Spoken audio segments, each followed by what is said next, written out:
ये रहा आपके सामने फर्स्ट क्वेश्चन। चलो तो फर्स्ट क्वेश्चन सॉल्व करिए और आंसर बताइए, और सेशन को यार शेयर भी कर दो सभी लोग, सभी लोग यार सेशन को शेयर भी कर दो। ओके,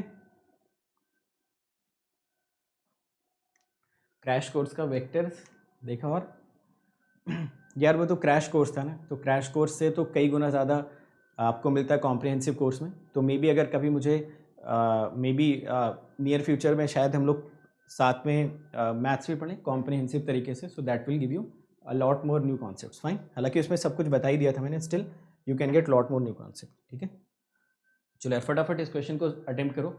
इस क्वेश्चन में दे रहा है e to the power z is a periodic with a period of. तो आज की क्लास यार बहुत बेसिक है ना, अगर आपने 11th-12th में भी कभी कॉम्प्लेक्स नंबर पढ़ा था ना, तो भी आप सारे के सारे क्वेश्चन इजीली अटेम्प्ट कर सकते हो।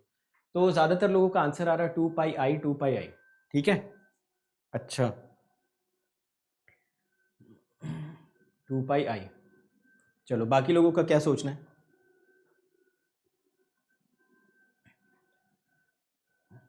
सौहार्द निगम, थैंक यू सो मच यार।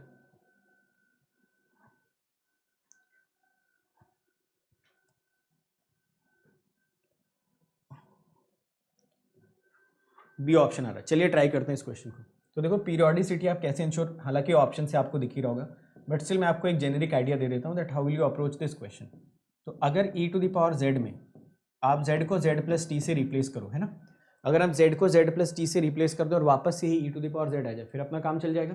तो अगर आप यहाँ पे e to the power z करोगे तो ये आपको मिलेगा e to the power z into e to the power t, यही मिलेगा ना। e to the power z e to the power z दोनों साइड से कैंसिल कर दो, आपको क्या मिलना चाहिए, e to the power t equal to 1, ये आपके एक्सपेक्टेशन है। तो आप 1 को क्या लिख सकते हो, देखो सभी लोगों को पता है कि अगर मुझे 1 लिखना है तो क्या मुझे, देखिए ज़रा, क्या आप इसको ऐसा लिख सकते हो, cos 2n pi plus i sign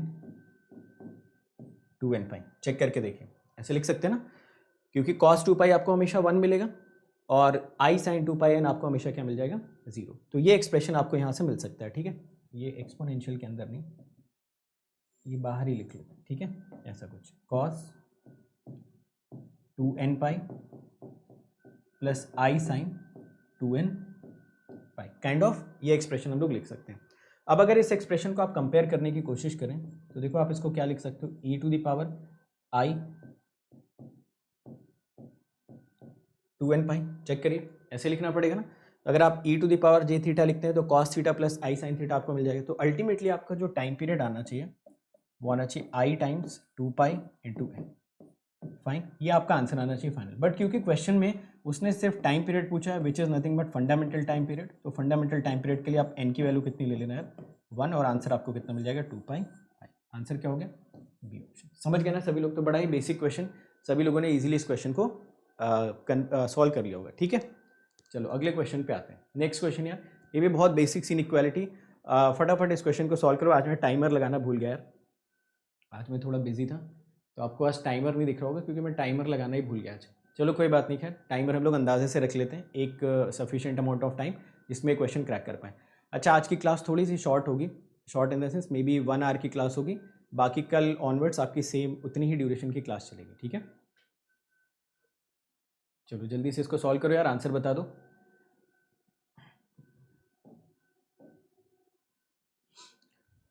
okay, C option. ठीक है, उससे पहले मैं आप लोगों को एक रिलेशन बता देता हूँ, ये कभी कभी आपका सिग्नल्स में भी काम आता है। अगर आपने सिग्नल्स पढ़ा होगा तो वहाँ पे भी मैंने बताया था कि जब भी आप एनर्जी या पावर वगैरह की कैलकुलेशन करते हो ना, तो ये चीज़ आपको वहाँ पे मिलती है। तो ये मिला A B conjugate plus A conjugate B. ठीक है, समझ आ गया ना? जब भी आप a प्लस बी का होल स्क्वायर लिखते हो ना मॉड लगा के बाहर, तो उसका एक्सपेंशन आपको ऐसे मिलता है, mod A square plus mod B square plus A B conjugate plus A conjugate B, ये मिलता है आपको टोटल एक्सप्रेशन। तो इसके बेसिस पे देखो, पहला वाला तो सबको दिख ही रहा है कि ऊपर नीचे Z2 बार से कर देंगे तो काम चल जाएगा। ये भी सबको पता ही होता है, शॉर्ट्स इनइक्वालिटी, या फिर कभी कभी इसको ट्रायंगल से भी हम लोग बोलते हैं कि ट्रायंगल के किन्हीं भी दो साइड्स का सम तीसरी साइड से हमेशा बड़ा ही हो जाएगा। ठीक है, तो ये सेकंड वाला भी आपको सही दिख रहा है, थर्ड वाला भी आपको ठीक दिख रहा है। अगर ये चीज़ मैं आपको बता दूं ऐसा कुछ होता है तो आप देखोगे यहाँ से Z1 Z2 conjugate plus Z2 Z1 conjugate, और यहाँ से minus Z1 Z2 conjugate minus Z2 Z1 conjugate cancel out हो जाएंगे। तो एक्सप्रेशन आपको क्या मिल जाएगा, सिर्फ और सिर्फ ये सेम एक्सप्रेशन मिल जाना चाहिए। तो जब ए बी डी सही हो गया तो सी वाला तो आपका गलत वैसे भी हो गया। समझ आ गया ना सबको? सिंपल। हाँ, तो ये ऑर्थोगोनैलिटी में बिल्कुल सही बात है।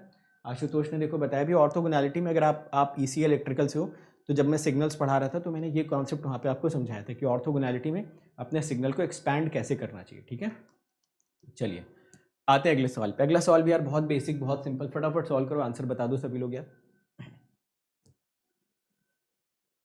इसमें पूछ रहा है if z cube is z bar then z is a complex number not equal to 0 then z is a solution of. ठीक है, चलो देखो जब भी ऐसे क्वेश्चंस आए करें ना तो z को सिंपली क्या रख दो, r e to the power j theta, है ना। z को हमेशा r e to the power j theta, basically उसको कन्वर्ट कर दो पोलर में। अगर उसको पोलर में आपने कन्वर्ट कर दिया तो मेरे ख्याल से क्वेश्चन थोड़ा सा ईजी हो जाना चाहिए और ईजिली आपसे सॉल्व भी हो जाना चाहिए। ठीक है, करिए ज़रा सॉल्व इस क्वेश्चन को और इसका आंसर भी बताइए। तो यार कौन पूछ रहा था, मैं उसका नाम भूल गया यार, कल 1/z sin z जो भी पूछ रहा था। एज ऑफ नाउ तो मैंने आपको उसका सॉल्यूशन दे दिया है। ठीक है, वो प्लस क्लास के स्क्रीनशॉट्स की आपको दे दिया मैंने। स्टिल कल की क्लास में या मे बी आज की क्लास में अगर मुझे टाइम मिलता है then will solve that question.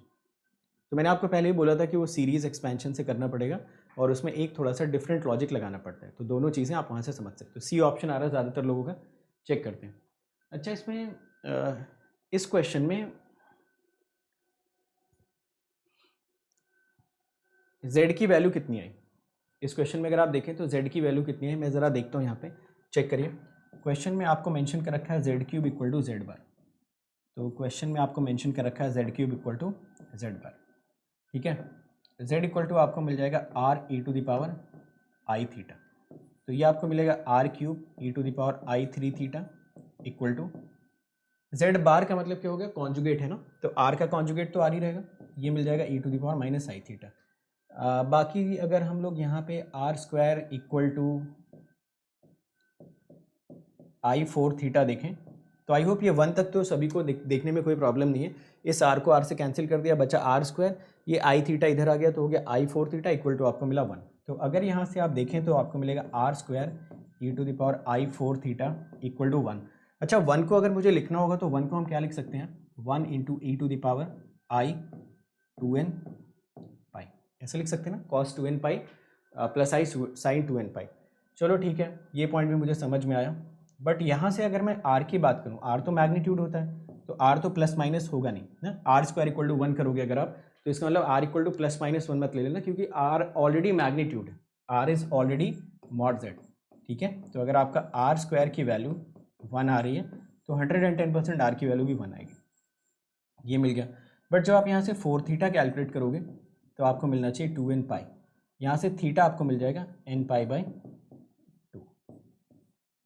अगर थीटा आपको n पाई बाई 2 मिल गया तो z की वैल्यू देखो आपको क्या क्या मिलेगी यार, z आपको मिलेगा r e to the power i theta, r तो 1 है, बट यहाँ से फिर आपको दो ऑप्शंस मिलेंगे, एक तो मिलेगा r e to the power, r को मतलब मैंने 1 रख दिया, तो i n पाई बाई 2, जहाँ पे n को मैं रखने वाला हूँ ऑड।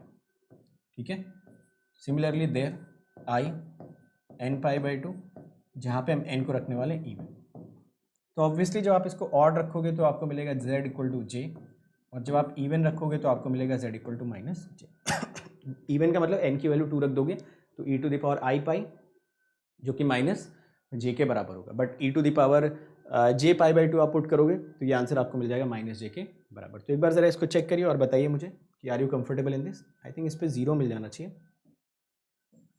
इवन के केस में। I hope you would get it as, angle की बात मैं कर रहा हूँ।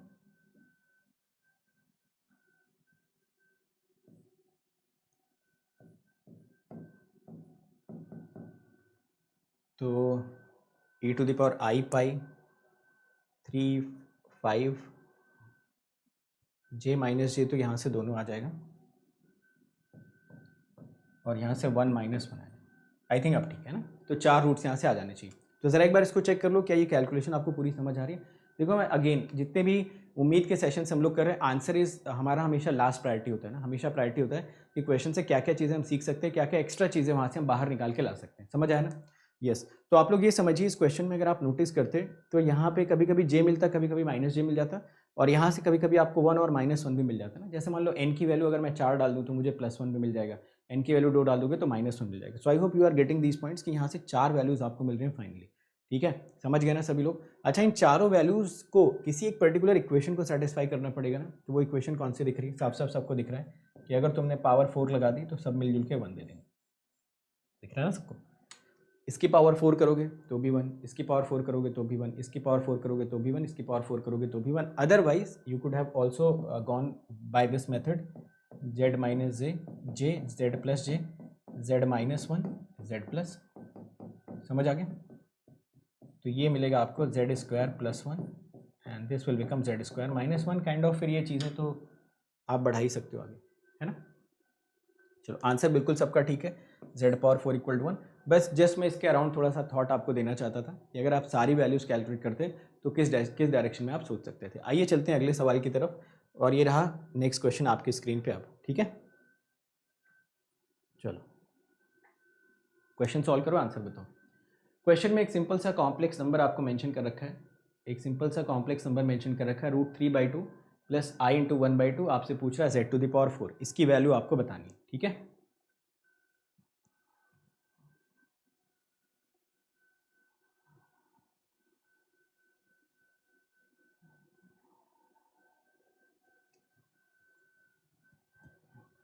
इसमें देखो थोड़ा दिमाग से काम करो। इस क्वेश्चन में अगर आप थोड़ा सा दिमाग से काम करें तो आपको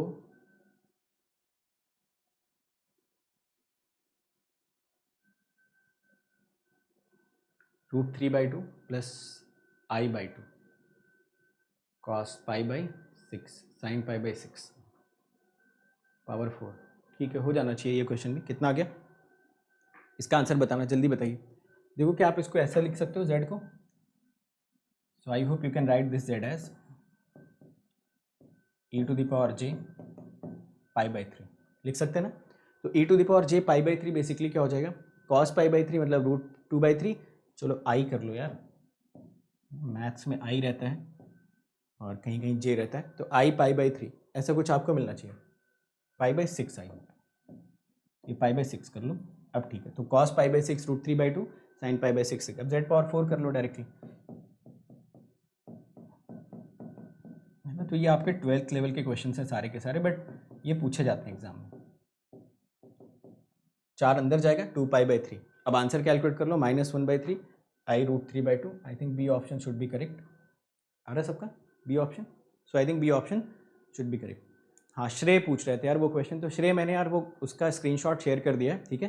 तो आप तब तक वहाँ से सॉल्यूशन देख के काम चला लो, क्योंकि आप काफ़ी दिनों से पूछ रहे हो, तो इस वजह से, क्योंकि आज का सेशन मैंने थोड़ा सा छोटा रखा है, तो फिर मैंने सोचा शायद आपको आज भी उसका आंसर नहीं मिले। So then you can watch at least दो सॉल्यूशंस जो ऑलरेडी मैं करवा चुका हूँ। तब तक हम लोग नेक्स्ट क्लास ऑनवर्ड्स मैं आपको 1/z पावर m वाला भी करवा दूंगा, ठीक है। ये सबको समझ में आ गया ना, बी ऑप्शन। चलो अगले क्वेश्चन पे चलते हैं। अगला क्वेश्चन देखिए, फटाफट इसका 5 से 10 सेकंड के अंदर आंसर करो। So within 5 to 10 seconds you need to answer this question. इस क्वेश्चन में z equal to X plus J Y दे रखा है, जहाँ पे लिखा है x and y are real when the values of e to the power J Z का मैग्नीट्यूड कितना होगा। इसका आंसर कितना आना चाहिए? तो इसमें तो कोई डाउट ही नहीं होना चाहिए ना, आंसर इसका क्या आ जाएगा? ए ऑप्शन, है ना। ये तो बिल्कुल फालतू का क्वेश्चन है ये तो बिल्कुल फालतू का क्वेश्चन। तो देखते हैं आज का सेशन कब तक होता है, मतलब जब सारे क्वेश्चंस कंप्लीट हो जाएंगे। अगर मुझे लगेगा कि मेरे पास थोड़ा टाइम बच रहा है, तो मैं 1/z sin z को डिस्कस करके फिर आज का सेशन फिनिश करूँ, ठीक है। ऐसा कोई टाइम मैंने डिसाइड नहीं किया, बट हाँ, नंबर ऑफ क्वेश्चंस आज कम है compare to other days. Fine, next question. ये सारे आपके इसमें बेसिक कॉम्प्लेक्स फंक्शन के क्वेश्चंस ले रखे हैं मैंने। इसमें मैंने कॉम्प्लेक्स इंटीग्रेशन के क्वेश्चंस नहीं डाले। कॉम्प्लेक्स इंटीग्रेशन के क्वेश्चंस हम लोग कल करेंगे, और सारे क्वेश्चंस हम लोग करेंगे कॉम्प्लेक्स इंटीग्रेशन से रिलेटेड, ठीक है। इसमें देखो दे रखा है आपको x³ इक्वल टू आई या j, जो भी इसने मेंशन कर रखा है। पूछ रहा है कि one of the roots of x³ equal to j where j is a positive square root of, ये तो सबको पता है कि j आपका है क्या, √-, ठीक है। तो ये सबको पता है। पूछ रहा है कि ये जो इक्वेशन दे रखी है ना, इसका कोई एक पॉसिबल रूट क्या हो सकता है। सो एवरीवन क्या कर सकते हैं इस सवाल में? इस क्वेश्चन में आप क्या कर सकते हो?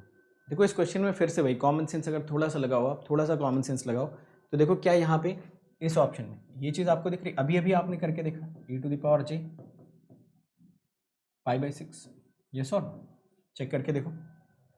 ऐसा था ना, what was that, e to the power J pi by 6, ये था आपका। तो अगर मान लो मैं मान लेता हूँ कि चलो रूट ये x equal to e to the power J pi by 6, तो अगर मैं इसका x क्यूब करता हूँ, x क्यूब क्या मिलेगा, e to the power J pi by 6 into 3, x cube यहाँ से क्या मिल जाएगा, e to the power J pi by 2, या फिर आंसर क्या मिल जाएगा, जे। समझ गए ना।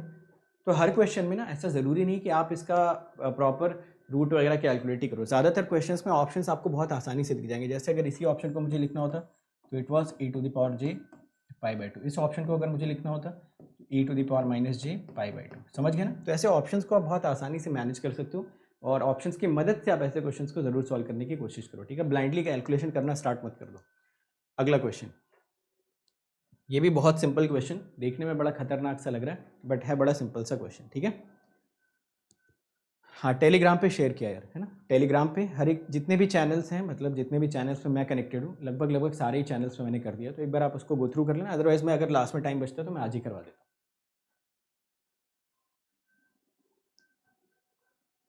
प्रीवियस क्वेश्चन में कौन से वाले में, ये वाला e to the power J z इसने कर दिया ना। तो e to the power J z अगर कर दिया तो मॉड तो हमेशा वन ही आएगा ना, cos square Z plus sine square Z, ठीक है ना। चलो ये क्वेश्चन सॉल्व करो, इसका आंसर बताओ। जे उसमें टर्म लिखा हुआ है सौरभ, अगर आपको जे नहीं दिख रहा है ना तो एक बार देखो जरा जूम करके, जे उसमें लिखा हुआ क्वेश्चन में। तो जे जब लिखा होता है ना, तभी भी जब भी आप मॉड लगाओगे तो आंसर हमेशा आपको 1 मिलेगा। आज मैं आपको एक होमवर्क भी दूंगा, बड़ा इंपॉर्टेंट होमवर्क है, उसको आप करके भी लाना। चलो देखते हैं इस क्वेश्चन को। तो देखो क्वेश्चन बड़ा सिंपल तब हो जाएगा ये, जब ये आपको मिलेगा 0 टू पाई बाई 2, ऊपर आपको मिल जाएगा e to the power i x, नीचे आपको मिल जाएगा e to the power minus i x, ठीक है ना। ठीक है, तो देखो ये कितना सिंपल सा क्वेश्चन बन गया, 0 to pi by 2, 0 to pi by 2 e to the power 2 i X D X, ठीक है। अब यहाँ से कैलकुलेशन करिए तो आपको मिलेगा e to the power 2 i x divided by 2 i. Limit put कर देते हैं 0 टू पाई बाई 2, तो जब आप 0 टू पाई बाई 2 पुट करोगे तो आंसर मिल जाएगा -2, -2 बाई -2 आई, आंसर आ गया आई। तो डी ऑप्शन आना चाहिए। आई होप कितना आ रहा है आप लोगों का, डी आ रहा है, ठीक है। कुछ लोगों का शायद बी आ रहा था, तो ज़रा चेक करिए, सभी लोगों का आंसर आना चाहिए डी ऑप्शन। बड़ा ही सिंपल सा क्वेश्चन, देखने में थोड़ा अजीबोगरीब लगता है। तो देखो आप हमेशा ना जब भी कॉम्प्लेक्स फंक्शन के क्वेश्चन सॉल्व करो, कॉम्प्लेक्स इंटीग्रेशन के क्वेश्चन तो बिल्कुल बेकार क्वेश्चन होते हैं। उसके सारे क्वेश्चन में एक ही कॉन्सेप्ट लगता है, कॉचीज रेसिड्यू थ्योरम वाला, जो ऑलरेडी मैं बता चुका हूँ। थोड़ा आप उसको देख के आना, थोड़ा तो मैं बताऊंगा ही। उसके तो सारे क्वेश्चन सेम फॉर्मेट पे होते हैं ना, उसमें तो हर एक क्वेश्चन आप सही करोगे, कोई क्वेश्चन गलत होगा ही नहीं। दिक्कत आती है कॉम्प्लेक्स फंक्शन के क्वेश्चंस में, जो अभी आप कर रहे हो। तो अगर आप इन क्वेश्चंस को अप्रोच करना चाहते हो तो कभी कभी ऑप्शंस की मदद लो, कभी कभी आप क्या कर सकते हो कि पोलर से रेक्टेंगुलर और रेक्टेंगुलर से पोलर में जाने का प्रैक्टिस करो। तो इस तरीके से बहुत सारे क्वेश्चन आपके इजीली सॉल्व हो जाएंगे। अगला क्वेश्चन देखिए, अगला क्वेश्चन भी उसी कैटेगरी का है। प्योरली इमेजिनरी होगा रूट, किस वाले की बात कर रहे हो, इसमें रूट कहाँ पूछा है, इसमें तो इंटीग्रेशन पूछा है ना। चलो चलो इस क्वेश्चन को सॉल्व करो यार, इसका आंसर बताओ।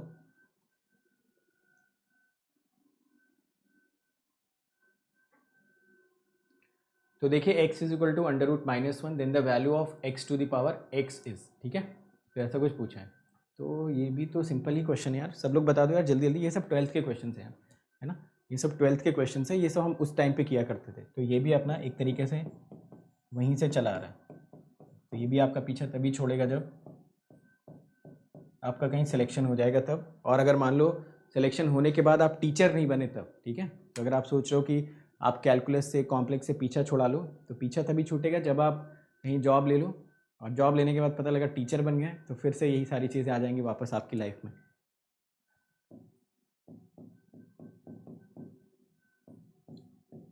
ठीक है ना। इसको ऐसे लिख सकते हैं, इस आई को लिख दें ई पावर आई पाई बाई 2, तो cos pi by 2 minus i sine pi by 2, i अंदर चला है तो ये हो गया i square pi by 2। Answer क्या हो गया, e to the power minus pi by 2, ठीक है। तो कौन सा ऑप्शन सही हो गया, ये बाई नहीं लिखा हुआ यार यहाँ पे, बाई बाई 2 कर लो, ए ऑप्शन, ठीक है। ए ऑप्शन आपका करेक्ट हो गया। चलो अगला क्वेश्चन, इसमें क्या दे दिया, square root of minus i where i is this. ठीक है, बट इस पर इसका वेटेज कम है कैलकुलस के कंपैरिजन में। जो 12th लेवल पे आप कॉम्प्लेक्स फंक्शंस पढ़ते थे ना, उसके कंपैरिजन में इसका वेटेज काफ़ी कम है। तो यहाँ पे हमें ज़्यादा चिंता करने की ज़रूरत नहीं, ज़्यादातर जो क्वेश्चंस आते हैं वो कॉमन सेंस से बन भी जाते हैं, ठीक है ना।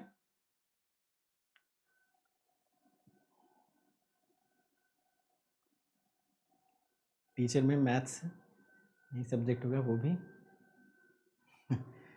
नहीं होता क्या है ना कि अगर आप एक अच्छा टीचर बनना चाहते हो, मतलब अगर आप आगे चल के टीचिंग एज अ प्रोफेशन लेना चाहते हो, teaching as a profession is very rewarding very competitive and very interesting. मतलब जैसे टीचिंग अगर करना है तो आप पूरे दिन कुछ ना कुछ सोचते रहोगे, कुछ ना कुछ करते रहोगे। मतलब अगर आप मेहनत करना पसंद करते हो, काम करना पसंद करते हो, अगर आपको आराम करना है, आपको कुछ करना ही नहीं है, तो फिर आप कोई भी दूसरा जॉब ले सकते हो जहाँ पे कोई काम नहीं होता। तो टीचिंग में मतलब थोड़ा सा आपको बहुत अटेंटिव रहना पड़ता है, थोड़ा अपडेटेड रहना पड़ता है। बट मेरा ऐसा मानना है कि आप किसी भी सब्जेक्ट के टीचर बनो, आपका बेसिक मैथ स्ट्रांग होना चाहिए। तो आप कभी भी अगर टीचिंग फॉलो करना है या टीचर बनना आगे चल के, तो सबसे पहला काम कर क्या करना है कि अपने मैथ्स वाले सब्जेक्ट को ना बिल्कुल भयंकर तरीके से स्ट्रांग रखना। फिर आप अपना जो बेसिक सब्जेक्ट होगा उस सब्जेक्ट को फिर आप तैयार करना। तो ये मेरा एक सजेशन आप लोगों के लिए, ठीक है। भले ही मैथ्स के टीचर मत बनो, बट मैथ आपका बहुत स्ट्रांग होना चाहिए अगर आप किसी भी सब्जेक्ट के अच्छे टीचर बनना चाहते हो, नेक्स्ट लेवल के, समझे। चलो इस क्वेश्चन को करो। इसका मुझे भी करना ही पड़ेगा, मेरे लिए भी उतना ही नहीं है जितना आपके लिए। चलिए करके देखते हैं इस क्वेश्चन को। तो क्वेश्चन में पूछ रहा है स्क्वायर रूट ऑफ -i, ये पूछा है क्वेश्चन में आपसे।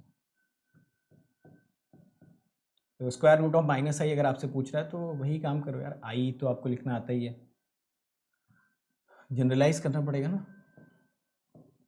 तो ये तो हो गया 2n-1 π/2 plus i sign 2n-1 π/2। 2n से काम नहीं चलेगा, मुझे लग रहा है 4n डालना पड़ेगा यहाँ पे तो काम चल पाएगा, क्योंकि -i हर बार चाहिए ना। चलो ठीक है, तो देखो मैंने क्या करा यार, यहाँ पे अभी मैंने सिर्फ -i की बात की है ना, अभी अंडर रूट में बाद में लगाऊंगा, तो मैं चलो हटा भी देता हूँ यहाँ से भी थोड़ी देर के लिए। ये अभी मैं इसकी बात कर रहा हूँ। तो देखो मुझे -i चाहिए, मतलब ये वाला टर्म मुझे हमेशा ही 0 चाहिए, है ना, और ये टर्म हमेशा -1 चाहिए। तो ये वाला टर्म हमेशा 0 चाहिए मुझे, और ये वाला टर्म हमेशा -1 चाहिए। अगर ये वाला टर्म -1 चाहिए तो साइन के ग्राफ से भी आप देख सकते हो कि साइन का ग्राफ माइनस कहाँ पे आ रहा होगा, 3π/2, 7π/2, 11π/2 काइंड ऑफ। तो मैंने यहाँ पे सोचा n = 1 डाल दूंगा तो 3π/2 मिल जाएगा, 2 डाल दूंगा तो 7π/2 मिल जाएगा, 3 डाल दूंगा तो 11π/2 मिल जाएगा, काइंड ऑफ ऐसा कुछ रिलेशन मुझे मिल जाएगा। तो अगर मैं यहाँ पे अंडर रूट लगाता हूँ तो क्या फिर मुझे यहाँ पे भी पावर 1/2 लगा देनी चाहिए, और इस 1/2 को अंदर लेके आ जाते हैं, तो आपको मिल जाएगा cos 4n-1 π/4 plus i sign 4n-1 π/4, ठीक है, ऐसा कुछ आपको मिला। तो अंडर रूट -i ये मिल गया आपको। अब बस यहाँ से देख लो क्वेश्चन में क्या क्या पूछा है, क्वेश्चन में देख लेते हैं क्या क्या ऑप्शंस दे रखे हैं। 3 तो आना ही चाहिए, दोनों में सेम आना चाहिए, तो आपका कौन सा ऑप्शन करेक्ट हो जाएगा, 3 बी ऑप्शन करेक्ट हो जाएगा, ठीक है, क्योंकि साइन दोनों में सेम आना चाहिए ना, माइनस और 3। तो आपका कौन सा ऑप्शन करेक्ट हो गया, बी ऑप्शन आप लोगों का हो गया करेक्ट, ठीक है। अरे क्या हो गया यार, क्या हो गया भाई, पूछो भी, सिर्फ सर क्यों लिख रहे हो ना, पूछो जो भी डाउट है। चलो देखो ये क्वेश्चन सबको समझ में आ गया यार, सभी लोगों को बता दो ज़रा एक बार। तो ये क्वेश्चन में मुझे नहीं लगता कि आपको कुछ पढ़ने की ज़रूरत है, ये तो एक तरीके से आपसे कभी भी पूछा जाए, दिन रात सुबह शाम आप कुछ ना कुछ तो इसमें कर ही लोगे। चलो आते हैं नेक्स्ट क्वेश्चन पे। ये क्वेश्चन बताइए ज़रा, इस क्वेश्चन को देखिए और इसका आंसर बताइए, ठीक है। आईएएस का जॉब का एक्सपीरियंस कैसा था, बहुत अच्छा था यार। देखो टेक्निकल, अगर आप एक स्टूडेंट हो, आप बीटेक करते हो, तो that was the top most job which we can aspire for, मतलब आईएएस से ऊपर क्या है, ठीक है। तो जॉब का एक्सपीरियंस बहुत अच्छा था, बट जैसा कि मैंने आप लोगों को बताया, बहुत सारे सेशंस में मैंने बताया है कि मेरा जो माइंड है वो थोड़ा सा अनस्टेबल है।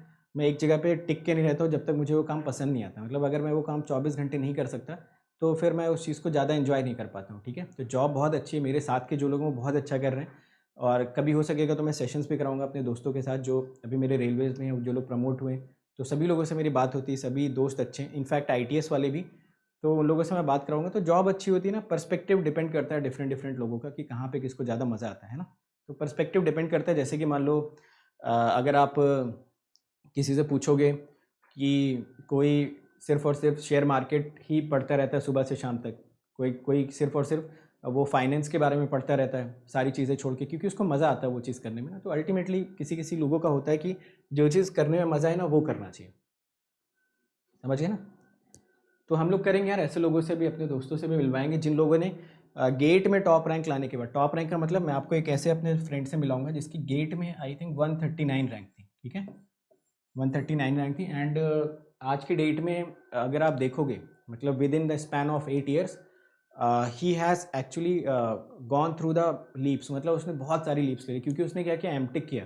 एमटेक करने के बाद VLSI से उसने जो भी डोमेन उसका मिला उसकी एक्सपर्टीज़ हासिल करता गया। होता क्या है कि जैसे मान लो हमें जॉब मिलती है, तो जॉब मिलने के बाद हम लोग क्या करते हैं, रिलैक्स हो जाते हैं, यार काम कौन करेगा, चलो उसको काम दे दो, उसको दे दो, थोड़ा काम को अवॉइड करके निकलते हैं। बट वहीं पे हमारी सबसे बड़ी गलती होती है। जब भी अभी आप जॉब लेके जाते हो, मेरा तो यही सजेशन है कि एमटेक सबके लिए कंपलसरी होना चाहिए, और आपको एमटेक करना ही करना चाहिए आने वाले टाइम पे, क्योंकि आने वाले टाइम पे जितनी भी जॉब्स होंगी ना वो स्किल बेस्ड जॉब्स होंगी। आपकी कंपनी मैटर करती नहीं है ना, क्योंकि कौन सी कंपनी कब तक चलेगी ये मैटर करेगा ही नहीं। तो अगर आपके अंदर स्किल है तो आप एक कंपनी से दूसरी कंपनी में कहीं ना कहीं सर्वाइव कर ले जाओगे, या अच्छी कंपनी में ही जाओगे। तो होता क्या है कि जब भी आप जॉब में जाएं एमटेक वगैरह करने के बाद, तो जॉब के जो चैलेंजेस होंगे ना उनको पूरी तरीके से एक्सेप्ट करो और आगे बढ़ के सारी चीज़ों को लीड करो। जो भी जॉब मिले तो उसमें सबसे पहले देखो, कॉलेज वगैरह में क्या होता है कि अगर आप क्लास में सबसे पहले हाथ खड़ा करके बताते हो सर मुझे आता है, तो ऐसा लगता है बेइज्जती हो गई क्लास में, या लोग बोलते हैं यार ये तो बड़ा पढ़ने वाला है, ये तो बड़ा पढ़ाकू है। तो कॉलेज में आप कर सकते हो कि ठीक है मत बताओ, बट जॉब वगैरह में क्या होता है ना, नेचर इतना कॉम्पिटिटिव होता है कि अगर वो कॉलेज वाला एटीट्यूड वहाँ आप लेके जाओगे कि यार कौन करेगा, मैं तो बहुत केयर फ्री रहता हूँ, मैं तो बहुत कूल हूँ, उस टाइप का एटीट्यूड कॉलेज में ठीक है, कॉलेज में अच्छा भी लगता है और कॉलेज में करना भी नहीं चाहिए। मैं कहता हूँ कॉलेज में ज़रूरत नहीं है कि आप इतने ज़्यादा सिंसियर बनने की कोशिश करो। हाँ, एक ठीक ठाक लेवल पे सिंसियरिटी ठीक है, बट कॉलेज में थोड़ा मज़े भी कर सकते हो। बट जब आप जॉब में जाते हो ना, तो ये कूल वाला एटीट्यूड अगर लेके जॉब में चले गए, फिर आपका सर्वाइवल मुश्किल होगा, या फिर आपकी ग्रोथ हमेशा हैम्पर होगी। वहाँ पे आपको बिल्कुल सिंसियर और बिल्कुल सिस्टमैटिक और लीडिंग फ्रॉम द फ्रंट वाला एटीट्यूड आपके अंदर होना चाहिए। तो आप वहाँ पे जाओ, सारे चैलेंजेस एक्सेप्ट करो। मैं मिलवाऊंगा इनसे बहुत ही जल्दी, जैसे ही सेशन मिलेगा, ठीक है। तो मैं आप लोगों को मिलवाऊंगा अपने इस दोस्त से। ऐसे बहुत सारे दोस्त हैं यार जिनसे आप लोगों को मिलवाऊंगा, तो आपको काफ़ी इंस्पिरेशन मिलेगी, ठीक है। तो ऐसे बहुत सारे लोग हैं जिनसे इंस्पिरेशन मिलेगी, और वो सारे के सारे प्राइवेट कॉलेज के। अच्छी बात ये है, तो आप उनसे कनेक्ट कर पाओगे यार कि जब ये प्राइवेट कॉलेज का स्टूडेंट यहाँ तक पहुँच सकता है, तो हम कौन से गए गुजरे, हम भी तो वही हैं, हमारे भी तो दो हाथ पैर दे रखे हैं भगवान ने, है ना, ठीक है। तो इसी के साथ इसका आंसर भी बता दो, इसी के साथ इनका आंसर भी बता दो। चलो ये सब चर्चा किसी दिन करेंगे अलग से सेशन में, अभी टेक्निकल सेशन है, तो let us not divert from this questions. चलो आंसर बताओ, करेंगे सारी चीज़ें, लाइन अप है, सारा डिस्कशन हो रहा है, सारे ऐसे लोगों से आपको मिलवाया जाएगा जो बहुत एवरेज थे और जो 8 साल में वहाँ तक पहुँचे हैं जहाँ पे उस टाइम के बहुत बड़े बड़े सक्सेसफुल लोग नहीं पहुँच पाए। Just how to approach your job, कि जब जॉब में जाना है, एमटेक करना है, तो अप्रोच क्या रखनी है वहाँ पे, ठीक है ना, समझ गए ना।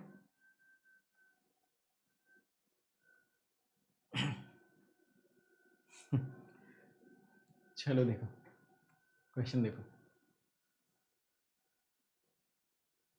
आंसर यार, आंसर बी और सी में कन्फ्यूजन हो रहा है लोगों को, कुछ लोग बी बता रहे हैं, कुछ लोग सी बता रहे हैं। आइए देखते हैं, इस क्वेश्चन को सॉल्व करते हैं और इस क्वेश्चन के थ्रू समझते हैं क्वेश्चन में दे क्या रखा है। क्वेश्चन में पूछ रहा है all the values of the multi valued complex function 1 to the power i, ठीक है,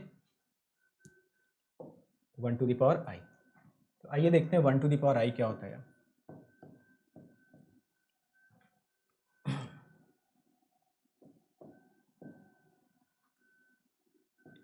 1 टू द पावर आई, तो 1 टू द पावर आई को क्या लिख सकता हूँ मैं, e टू द पावर जे, या आई लिख लो ना यार, आई जे में बड़ा कन्फ्यूजन है, एक सिंबल रखना चाहिए था इनको ना, बनाने वाले को एक ही सिंबल रखना चाहिए था। तो ये मिल गया e to the power minus 2n pi. अब आपको देखो पता है कि ये रियल है और एक्सपोनेंशियल्स कभी नेगेटिव होते नहीं हैं, तो ये है तो रियल है, कॉम्प्लेक्स तो है नहीं, और साथ में ये है पॉजिटिव, क्योंकि एक्सपोनेंशियल का कोई सा भी ग्राफ बना लो आप ना, चाहे ये ग्राफ बना लो, चाहे ये ग्राफ बना लो, एक्सपोनेंशियल्स कभी भी हॉरिजॉन्टल एक्सिस के नीचे नहीं आते, हमेशा हॉरिजॉन्टल एक्सिस के ऊपर ही रहते हैं। तो ऑप्शन इसमें कौन सा करेक्ट हो जाना चाहिए, रियल एंड नॉन नेगेटिव या रियल एंड पॉजिटिव, ठीक है। अगला सवाल, नेक्स्ट क्वेश्चन।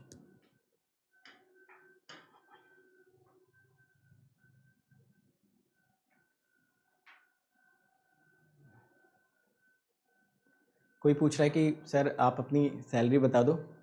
यार इतना है कि दाल रोटी का इंतज़ाम हो जाता है और खुश रहते हैं ना। Salary is not important, money is always secondary. The important thing is are you happy in your job, कि आपको मज़ा आ रहा है आप जो कर रहे हो या नहीं। तो मुझे बहुत मज़ा आता है जो मैं करता हूँ, मैं उसमें ज़्यादा खुश हूँ। चलिए क्वेश्चन सॉल्व करिए, आंसर बताइए। सभी लोग इस क्वेश्चन को सॉल्व करेंगे, आंसर बताएंगे।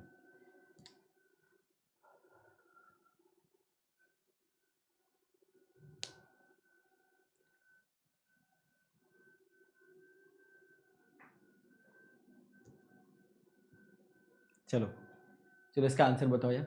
बहुत सिंपल सा क्वेश्चन लग रहा है मुझे देख के।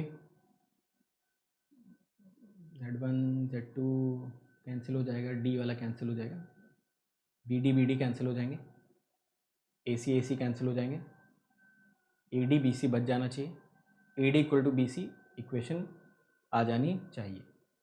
चेक करिए और बताइए।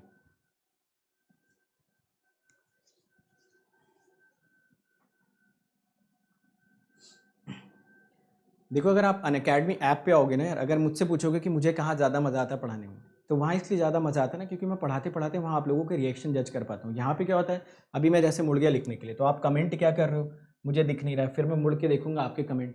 वहाँ पे होता क्या है कि आप स्क्रीन के सामने दिख रहे हो, और अगर आप वहाँ पे देखोगे तो मेरी राइटिंग वहीं पे ज़्यादा अच्छी आती है एज़ कम्पेयर टू दिस। मैं यहाँ पे भी ठीक ठाक राइटिंग बना लेता हूँ, बट वहाँ पे राइटिंग अच्छी होती है, स्मूथनेस ज़्यादा रहती है, क्वेश्चन आप इमीडिएट पूछ सकते हो। तो वो मतलब more of a interactive platform है। बोर्ड पे तो क्या है कि मैं लिख रहा हूँ फिर आपके कमेंट देख नहीं पा रहा हूँ, तो वो थोड़ा सा लैग होता है, कम्युनिकेशन गैप होता है। वो ऑफलाइन क्लास में ठीक होता है ना, ऑफलाइन क्लास में टीचर मुड़े अगर पीछे तो कुछ बात करनी कर लो, टीचर को कुछ बोलना है तो बोल दो, या आपस में किसी से कुछ मांगना है, खाना खाना है तो खाना भी खा लिया उसी में। अब जो आपका ऑनलाइन क्लास है उसमें तो ये ज़रूरी नहीं ना, ऑनलाइन में तो मैं आपको देख पाऊंगा नहीं, तो आप जो करना है करो साथ में, इस वजह से वो प्लेटफॉर्म ज़्यादा इंटरेक्टिव है। ऑफलाइन क्लास होता तो आई कैन एक्सेप्ट कि चलो ठीक है बोर्ड चाहिए। चलिए देखते हैं इस क्वेश्चन को भी सॉल्व करते हैं। तो इस क्वेश्चन में आपको मेंशन कर रखा है F of Z1 equal to F of Z2। डाल दीजिए यहाँ पे दोनों values, AZ1 plus B CZ1 plus D. ठीक है, AZ2 प्लस बी और CZ2 प्लस डी। ठीक। और अगर आपको सीखनी है कि वर्क एथिक, एक वर्ड में आपको बताता हूँ, वर्क एथिक अगर आपको सीखना है ना, और टाइम मैनेजमेंट सीखना है, अगर आप चाहते हो कि आप वर्क एथिक सीखो, टाइम मैनेजमेंट सीखो, ठीक है, टाइम मैनेजमेंट अगर आप सीखो, तो अगर आप कभी अंकित सर का सेशन अटेंड करना ना, तो ये उनसे पूछना है। ठीक है, तो मैं भी उनको फॉलो ही करने की कोशिश कर रहा हूँ, मतलब इसमें पीछे पीछे उनके आ रहा हूँ, कोशिश करता हूँ उनके इतना कर पाऊँ, बट इट इज़ कुछ ज़्यादा ही एक्सेप्शनली वर्क एथिक अगर किसी के अंदर है, सो ही मतलब जितने लोगों से मैं मिला हूँ आज तक, जितने लोगों से मैं फेस टू फेस इंटरेक्ट किया हूँ, जिनके साथ काम किया मैंने, जितने भी लोगों के साथ, तो ये दो चीज़ें आप इनसे सीख सकते हो कि टाइम को मैनेज कैसे किया जाए। मतलब ये अपना सारा का सारा काम भी कर लेते हैं, इतनी सारी टीम मैनेज कर रहे हैं, टीम को भी मैनेज कर लेंगे, वेब सीरीज़ भी देख लेते हैं, घूमने का भी टाइम निकल जाता है, क्लास भी ले लेते हैं टाइम पे, और सारा क्लास भी बहुत स्ट्रक्चर्ड रहता है। अगर आप देखोगे तो पीपीटीज़ वगैरह everything well arranged, special classes भी बहुत स्मूथली उनका पहले से बहुत प्री प्लान रहता है।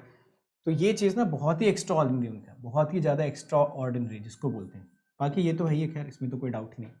तो आप एक बार उनसे पूछो कि वो कैसे करते हैं, मतलब मुझे तो उन्होंने कभी बताया नहीं, बोलते हैं सर राज की बात है, आपसे शेयर कर दूंगा तो आप भी नहीं सीख जाओगे, तो आप लोग पूछिए शायद आपको बता दें। तो पूछिए एक बार कैसे कर लेते हैं ये सारी चीज़ें इतनी सिस्टमैटिकली, तो मुझे तो उन्होंने कभी बताया नहीं, आप पूछिए शायद आपको बताएं। चलिए देखिए इस क्वेश्चन को सॉल्व करते हैं। तो इस क्वेश्चन को अगर आप देखो यहाँ पे, तो आपको मिलेगा AZ1 plus B upon CZ1 plus D.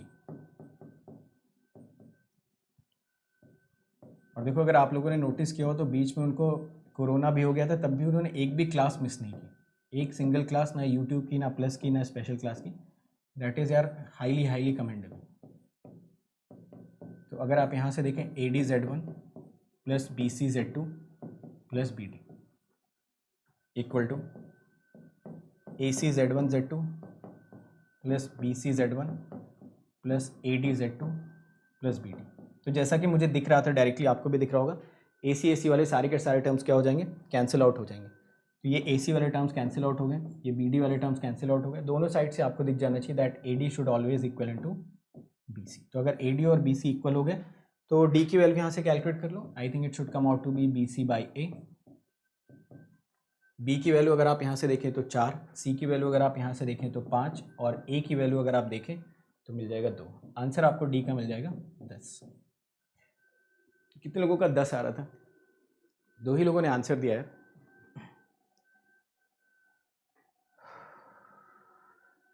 दो लोगों ने आंसर दिया, बाकी लोग क्या कर रहे हो? बाकी लोग आंसर भी बताओ यार, बातें भी सुनते रहिए, but answer is first priority, ठीक है? तो पहली प्रायोरिटी तो आंसर देना ही है, ओके? चलो आज की क्लास में इतने ही क्वेश्चंस थे। टाइम कितना हो गया? 1 घंटे। चलो ठीक है, अब मैं आपको 1/z sin z वाला कॉन्सेप्ट समझा देता हूँ। इसमें ज़्यादा क्वेश्चन थे नहीं आज की क्लास में, इस वजह से आज की क्लास थोड़ी सी शॉर्ट थी, क्योंकि कॉम्प्लेक्स फंक्शंस में ज़्यादा क्वेश्चन है नहीं। कॉम्प्लेक्स इंटीग्रेशंस में बहुत सारे क्वेश्चन हैं, हम लोग कल की क्लास में डिस्कस करते हैं। किसी ने मुझसे पूछा था कि 1/z sin z का बताना है उनको रेसिड्यू, तो मैं थोड़ा सा बता देता हूँ यार, देख लो। हालांकि और फिर मैं एक होमवर्क आपको देता हूँ, आप करके लाना। कल मैं आपसे ये क्वेश्चन पूछूंगा भी, ठीक है? तो ये नोट कर लो सभी लोग यार। इसका सब लोगों को सॉल्यूशन निकाल के लाना है। sin z इक्वल टू 10 का। अच्छा, आपको क्या लगता है sin z की वैल्यू 10 हो सकती है या नहीं हो सकती? आपको क्या लगता है sin z की वैल्यू 10 हो सकती है या नहीं हो सकती? सभी लोगों ने दिया, ठीक है, वेरी गुड यार। आपको क्या लगता है अगर मान लो मैं पूछता हूँ sin z equal to 10, calculate values of z।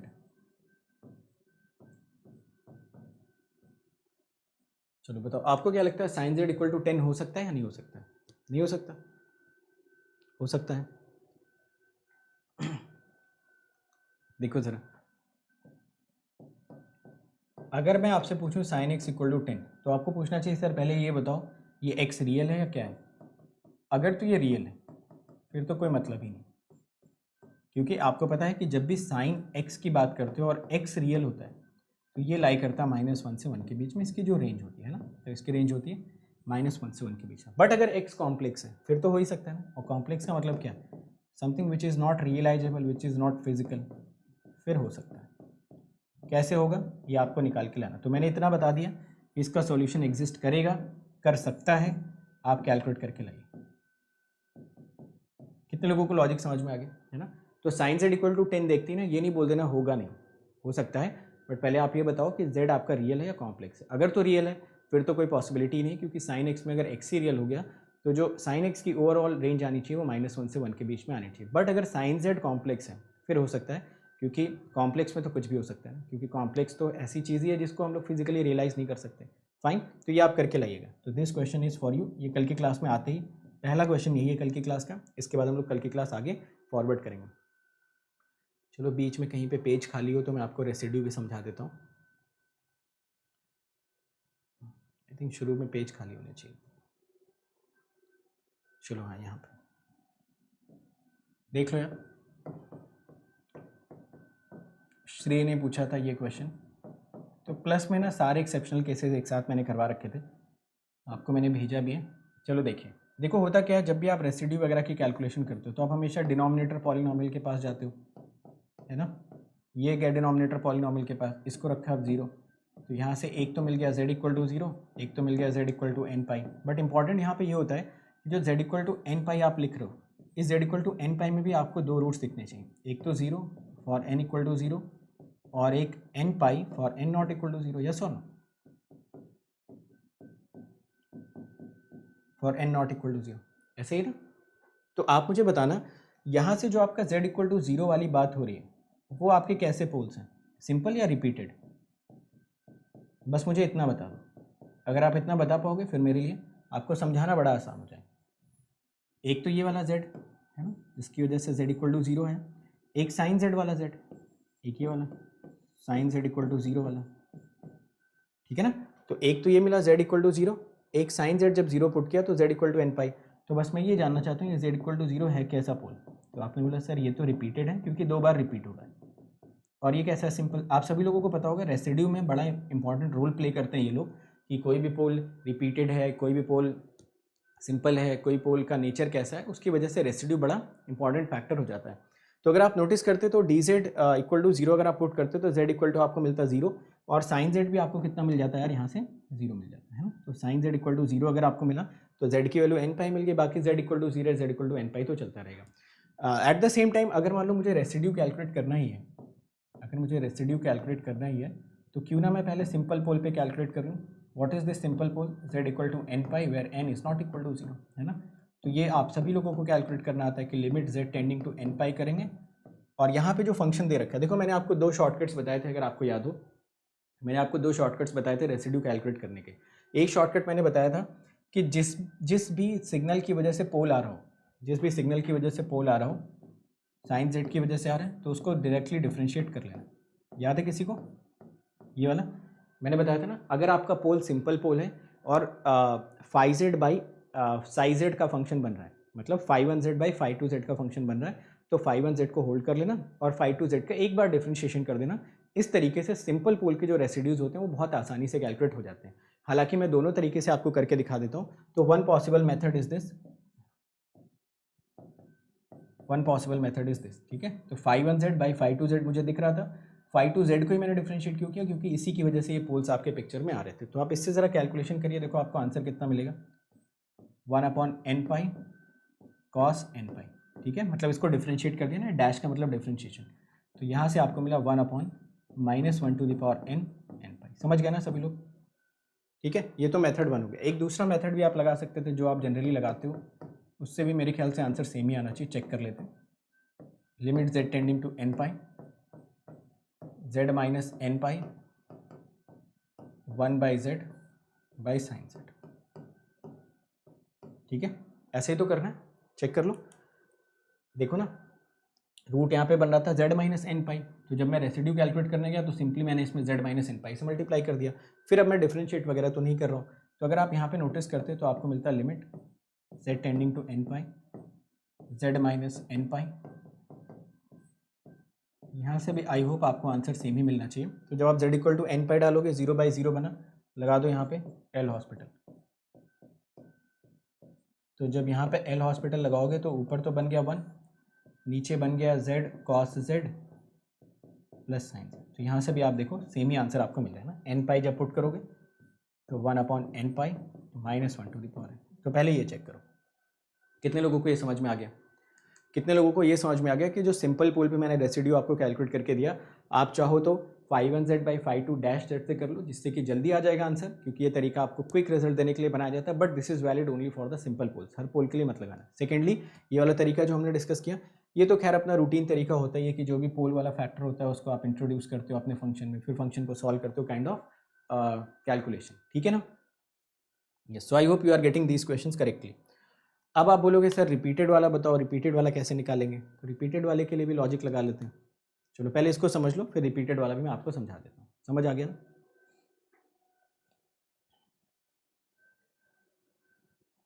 Sign of Z को जब तुम एक्सपैंड करोगे ना, जब साइन ऑफ जेड को एक्सपैंड करोगे तो एक्सपेंशन में अगर तुम देखोगे तो सिर्फ वन बाई जेड आ रहा होगा, समझ रहे हो। तो वहाँ पे तुमको कोएफिशिएंट किसका देखना पड़ेगा, वन बाई जेड का देखना पड़ेगा। तुम्हें कहीं भी वहाँ पे ना one upon z minus N pi का कोएफिशिएंट नहीं मिलेगा। समझ आ रहा है ना सबको। तो मैं आ रहा हूँ एक्सपेंशन पे भी आ रहा हूँ, आपको समझाता हूँ। पहले तो ये बता दो ना, रिपीटेड वाले कितने लोगों को समझ में आए। रिपीटेड वाला बताओ, सॉरी सिंपल वाला बताओ, रिपीटेड पे मैं आता हूँ, एक्सपेंशन पे भी आता हूँ, सारी चीज़ें समझा देता हूँ। सब कुछ समझ लो, कोई दिक्कत वाली बात नहीं है। देखो मैथ्स में यही तो खूबसूरती है मैथ्स में कि आप मैथमेटिकल जो कैलकुलेशंस होते हैं ना, आप किसी भी मेथड से करो, अगर मेथड सही है तो आंसर तो सेम ही आना चाहिए ना। तो इसीलिए मैथमेटिक्स में एक्सपेरिमेंट करने से कभी डरना नहीं चाहिए। अगर आपको एक्सपेरिमेंट करना है तो करके देख लो, खुद ही पता चल जाएगा क्या आंसर आ रहा है क्या नहीं। मैं आपको समझा देता हूँ।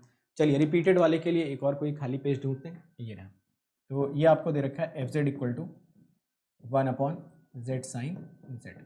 अब आपको रिपीटेड के लिए निकालना है। तो रिपीटेड के लिए मेथड वन, आप सभी को पता है कि रिपीटेड का रेसिड्यू कैलकुलेट करने के लिए one minus two minus one factorial one D by D Z of Z square upon Z sine Z. Check कर लो, यही था ना आपका एक्सप्रेशन। और यहाँ पे आप z को क्या टेंड कराओगे, 0। चेक कर लो। तो मैंने क्या किया, ये आपका दे रखा था 1/z sin z, 1/z sin z में मैंने सिंपली इसको लिख दिया z² divided by z sin z। z² क्यों लिखा, क्योंकि यहाँ पे आपके दो पोल्स रिपीट हो रहे थे। तो जब मैंने यहाँ पे z² लिखा तब आप क्या कर सकते हो, आप वापस से इसको डिफरेंशिएट करो, डिफरेंशिएट करने के बाद ये पूरा का पूरा कैलकुलेशन करो और यहाँ से आप अपनी इक्वेशन को सॉल्व कर सकते हो। बट यहाँ पे इंपॉर्टेंट क्या हो जाता है कि आप ये वाले एक्सप्रेशन को आपने लिखा कैसे। तो आप सभी लोगों को पता होता है कि जो भी रूट्स आ रहे होते हैं, जैसे z=0 पे 2 रूट्स आ रहे थे, तो मैंने z² मल्टीप्लाई करके पूरे के पूरे फंक्शन को एज इट इज ही लिख दिया। चेक कर लो और बताओ, are you understanding this thing. पहले तो ये बता दो, फिर लॉरेंज वाला भी मैं आपको समझाता हूँ। तो ये वाला लॉजिक देखो कितने लोगों को समझ में आया, फिर इसके आगे का डिस्कशन मैं आपको समझाता हूँ।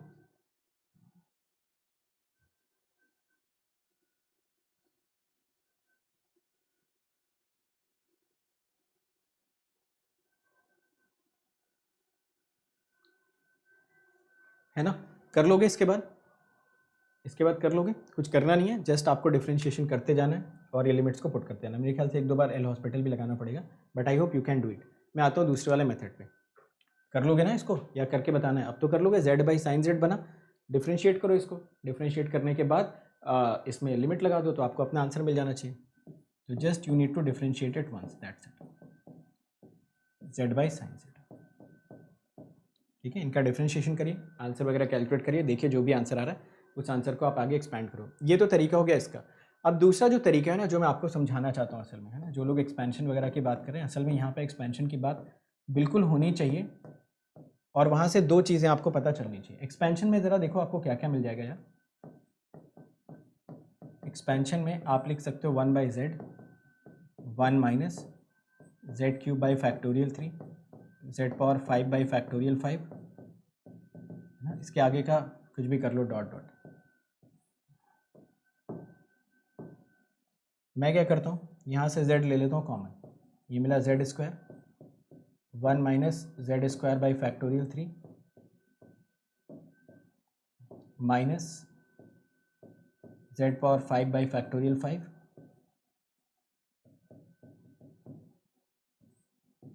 ठीक है, इसको उठा के ले जाओ ऊपर,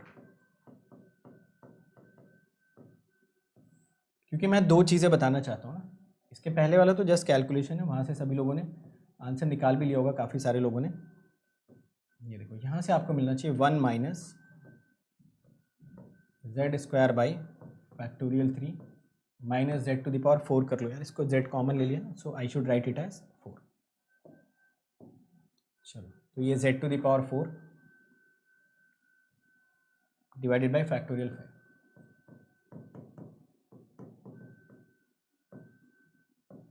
ये इनवर्स। ऐसे बहुत सारे एक्सेप्शनल क्वेश्चन मैं आपको करवाऊंगा कल की क्लास में भी। अब इसके तुम लोग पीछे ही पड़ गए थे तो इस वजह से मैं ये करवा दे रहा हूँ, अदरवाइज सब काफ़ी सारे एक्सेप्शनल क्वेश्चन हैं जिनको मैं कल की क्लास में भी डील करूँगा। देखो अब यहाँ से देखो, आप 1 माइनस एक्स इनवर्स की बात कर लो, तो जब आप यहाँ से 1 माइनस एक्स इनवर्स कैलकुलेट करोगे तो देखो पहला ही टर्म क्या मिलेगा, 1 ये पूरा का पूरा एक्स है, ठीक है, इनफाइनाइट नंबर ऑफ टर्म्स हैं एक्स में, तो ये आपको मिलेगा 1 plus z² 3 minus z⁴ 5 up to infinity plus z² 3 minus z⁴ 5,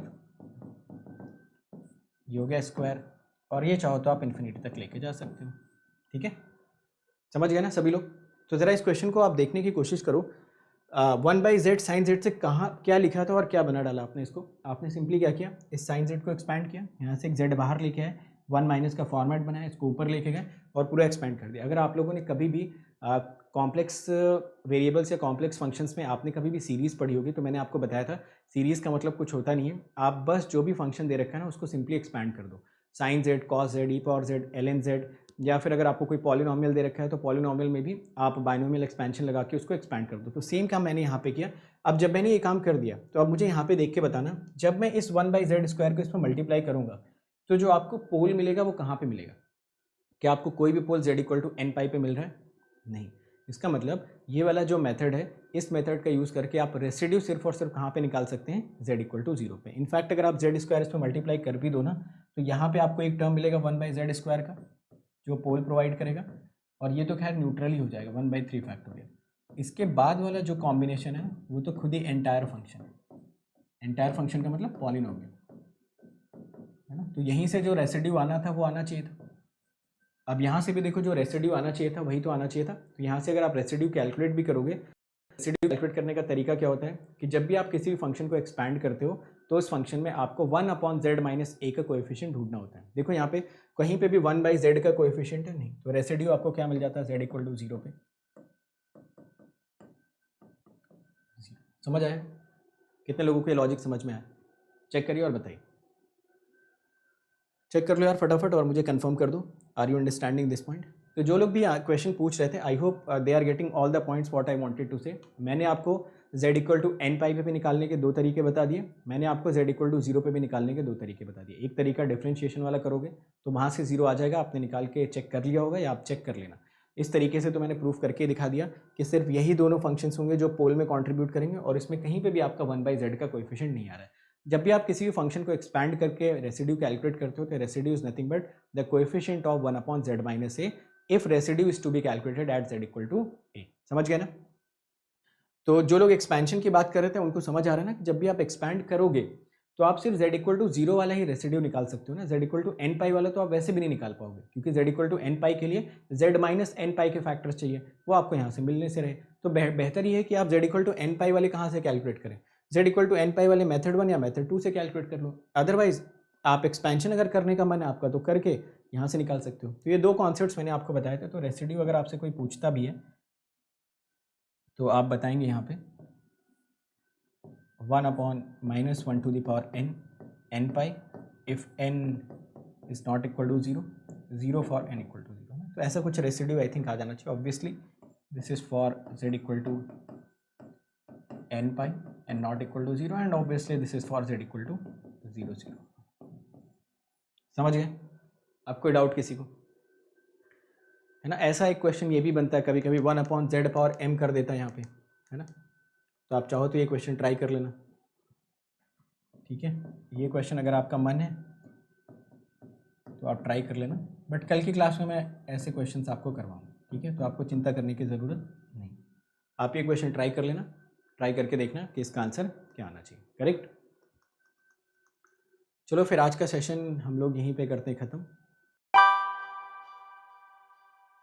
It's time to experience something glorious. Unacademy Combat. Compete, crack, conquer. A challenging GATE contest engineered to give you an experience like none other. where you put your knowledge to test. and battle it out with the best. To bring out the best in you, Unacademy Combat is the most competitive, gamified contest for GATE till date, with the best of the questions by best educators. With detailed video solutions from top educators right after each contest. Combat live with peers to get real-time rankings and win big. Participate in every contest to improve your ratings. Challenging contests every fortnight or alternate Sunday. Live ranking after every question. Big rewards for top rankers. Your passion to crack GATE deserves this. Your hard work towards your dream deserves this. Fuel your inner fire for the ultimate GATE challenge. Unacademy Combat. Register now.